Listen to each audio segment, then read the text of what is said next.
Hello viewers. आज मैं आपको ओवेरियन सिस्ट के बारे में बताऊंगी, जो कि बहुत कॉमन प्रॉब्लम है महिलाओं में।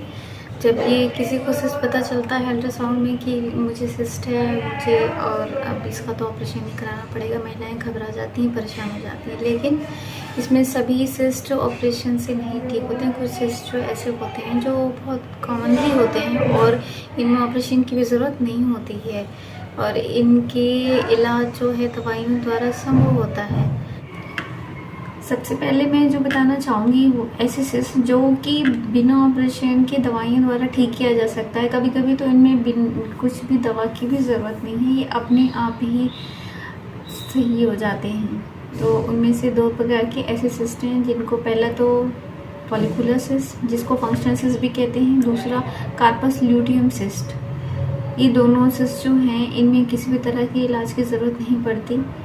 अगर मरीज को परेशानी है, दर्द है या किसी और तरह का महीने में परेशानी आ रही है तो 3 महीने का इलाज हम लोग बताते हैं। ये दवाइयाँ जो इनकी होती है ये दवाई से ही ठीक हो जाते हैं, इनमें किसी तरह की सर्जरी की ज़रूरत नहीं पड़ती। ये दोनों सिस्ट, जो पहला की है फंक्शनल सिस्ट या फॉलिकुलर सिस्ट, दूसरा कार्पस ल्यूटियम सिस्ट। तो सबसे पहले मैं बताना चाहूँगी फंक्शनल सिस्ट के बारे में। फंक्शनल सिस्ट वो होते हैं जिनमें महिला के शरीर में हर महीने अंडे बनने की प्रक्रिया चलती रहती है।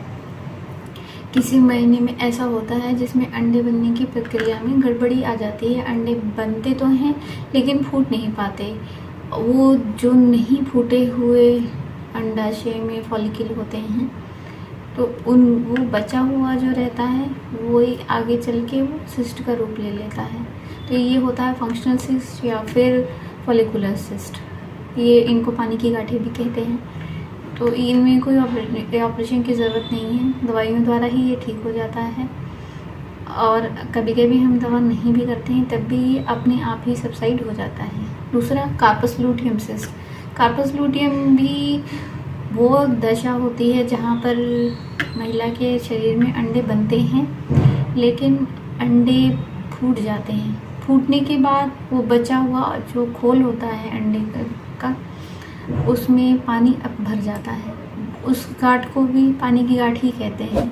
ये भी दवाइयों द्वारा अपने आप ठीक हो जाता है, या दवाइयाँ कभी कभी अगर गांठें बनी रह जाती हैं तो ये दवाइयों से भी ठीक हो जाता है, अपने आप भी ठीक हो जाता है। तो इसमें हम लोग ज़्यादा इलाज बताते नहीं हैं। इसको ज़्यादा आप इससे परेशान होने की ज़रूरत नहीं है। ये नेचुरल प्रोसेस है जो हर महीने महिला के शरीर में होता है और इन दोनों सिस्ट को दवाइयों द्वारा भी ठीक किया जा सकता है। कभी कभी जब कंडीशन बहुत क्रिटिकल नहीं होती तो ये बिना दवाइयों के भी अपने आप तो ठीक हो जाते हैं।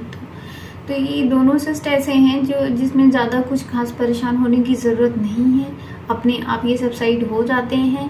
बाकी अब मैं बताऊंगी आपको कि आगे किन सिस्ट में ऑपरेशन की ज़रूरत पड़ती है, किस प्रकार के सिस्ट हैं जिन्हें बिना ऑपरेशन के ठीक नहीं किया जा सकता, या फिर किस में आपको जान का भी खतरा बना रहता है। ये 2 प्रकार के सिस्ट हैं जो मैं आगे बताना चाह रही हूँ। ये एक तरह के ओवेरियन ट्यूमर होते हैं, ये मैलिग्नेंट भी हो सकते हैं, और दूसरा जो है बेनाइन होते हैं। मैलिग्नेंट के बारे में मैं आपको आगे बताऊंगी, अभी मैं बता रही हूँ बेनाइन ट्यूमर के बारे में। जो ये ओवेरियन ट्यूमर जो 2 तरह के होते हैं, बेनाइन और मैलिग्नेंट। मैलिग्नेंट जो है वो ऑपरेशन द्वारा ठीक होते हैं। बेनाइन भी कुछ ऐसे होते हैं जिनमें ऑपरेशन ही ज़रूरत पड़ती है। उसमें सबसे पहले जो है आपको डर्माइट सिस्ट के बारे में बताऊंगी। डर्माइट सिस्ट एक तरह के सर्जिकल ऑपरेट से ही ठीक होने वाला सिस्ट है। इसमें जो सिस्ट बनता है उसके अंदर बालों के गुच्छे, हड्डियाँ, दांत, ये सब पाए जाते हैं उस सिस्ट के अंदर, जो कि ऐसे कंटेंट के साथ बनते हैं जिन्हें बिना ऑपरेशन के द्वारा ठीक नहीं किया जा सकता। तो डर्माइट सिस्ट जो हैं वो ऑपरेट द्वारा ही ठीक होते हैं। दूसरा बेनाइन ट्यूमर में आपके आ गया चॉकलेट सिस्ट या फिर एंडोमेट्रियोटिक सिस्ट। ये सिस्ट जो होते हैं महिला के शरीर में बनते रहते हैं। महीने का जो प्रोसेस होता है, एंडोमेट्रियल टिश्यू जो कहीं और जम जाते हैं ओवरी के पास में, तो वहाँ पे ग्रो करने लगते हैं और ग्रो करते करते वो बड़े हो जाते हैं, हेमरेजिक होते हैं ये। इनमें भी कुछ सिस्ट ऐसे होते हैं, कंडीशन पे डिपेंड करते हैं, जैसे महिला क्या इनफर्टिलिटी फेस कर रही है, बांझपन का शिकार हो रही है, या फिर उसे साइज़ उसका ज़्यादा है सिस्ट का, तो इन केसेस में इसमें भी सर्जरी की ज़रूरत पड़ती है। 5% में बिना सर्जरी के भी ठीक किया जा सकता है। डिपेंड इसका साइज़ कितना है और महिला की हिस्ट्री क्या है, क्या उसे बच्चे की ज़रूरत है या फिर उसकी फैमिली कंप्लीट है। फैमिली कंप्लीट है, साइज़ छोटा है, तो ये दवाइयों द्वारा भी ठीक हो जाता है, लेकिन फैमिली कंप्लीट नहीं है और हेमरेजिक चॉकलेट सिस्ट है, तो इसमें ऑपरेशन की ज़रूरत ही पड़ती है। ठीक है, अब मैं बता दूं आपको मैलिग्नेंट ट्यूमर के बारे में, जो कि जिसको ओवेरियन कैंसर भी कहते हैं।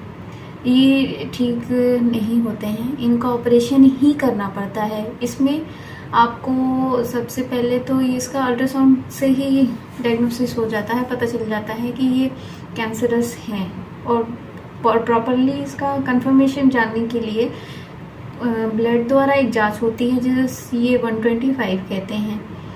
अगर ये कैंसरस होते हैं, मतलब ओवेरियन कैंसरस ट्यूमर हैं, तो उनका ब्लड में CA-125 में हायर रेंज में आती हैं। हायर रेंज में अगर आए तो इनका अर्ली स्टेज में इलाज संभव है, तो ये बिना ऑपरेशन के ठीक नहीं होते। और मैलिग्नेंट ट्यूमर अगर टाइम से पता लग गए ओवेरी के, तो इनको निकाल दिया जाता है, तो ये आगे नहीं बढ़ पाते हैं, तो सेफ रहते हैं। अगर इसके में नज़रअंदाज किया, टाइम ज़्यादा ले लिया, साइज़ ज़्यादा हो गया और फैलने लगा, तो ऐसे कंडीशन में महिला को जान का खतरा भी बना रहता है। तो आज तक की ये मेरी वीडियो, ये ओवेरियन सिस्ट के बारे में कैसे लगी आपको? अगर आपको मेरी वीडियो अच्छी लगती है तो उसको सब्सक्राइब करें, शेयर करें, लाइक करें। और क्या आपको किस टॉपिक पे मेरा वीडियो चाहिए, कमेंट में लिखें, मैं कोशिश करूँगी उस टॉपिक पे वीडियो बनाने की। अल्लाह हाफ़िज़।